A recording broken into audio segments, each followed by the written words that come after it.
உத்தராகண்டில் மேகவெடிப்பு காரணமாக ஏற்பட்ட பெருவெள்ளம் வெறும் 20 நொடிகளில் இந்த கிராமத்தையே விழுங்கியிருக்கிறது. உத்தரகாசி அருகே உள்ள தாராளி கிராமத்தில் திடீரென மேகவெடிப்பு ஏற்பட்டு குறுகிய நேரத்தில் அதீத கனமழை கொட்டி தீர்த்தது. இதனால் அங்கிருக்கும் கீர்கங்கா நதியில் திடீரென வெள்ளப்பெருக்கு ஏற்பட்டு தாராளி கிராமமே தண்ணீரில் அடித்துச் செல்லப்பட்டது. மணிக்கு 43 கிலோமீட்டர் வேகத்தில் வந்த வெள்ளம் சகதியுடன் சீறிப்பாயும் காட்சிகளை உள்ளூர்வாசிகள் பதிவு செய்துள்ளனர். இதில் மக்களின் கூக்குரல்களும் வெள்ளத்தில் சிக்கிய ஒருவர் சகதி படிந்த நிலையில் உயிரை காப்பாற்ற தப்பிக்கும் காட்சிகளும் சமூக வலைதளங்களில் பரவி வருகின்றன.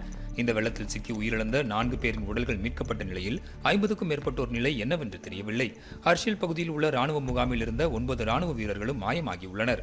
ராணுவம் மற்றும் தேசிய பேரிடர் குழுவினர் மீட்பு பணியை தீவிரப்படுத்தியுள்ளனர். சுமார் 130க்கும் அதிகமான மக்கள் மீட்கப்பட்டு பாதுகாப்பான இடங்களில் தங்க வைக்கப்பட்டிருப்பதாக உத்தரகாண்ட் முதல்வர் புஷ்கர் சிங் தாமி கூறியுள்ளார். ஆனால் கனமழை தொடரும் என வானிலை ஆய்வு மையம் கணித்திருப்பதால் மீட்பு பணியில் தாமதம் ஏற்பட வாய்ப்பிருப்பதாக அஞ்சப்படுகிறது.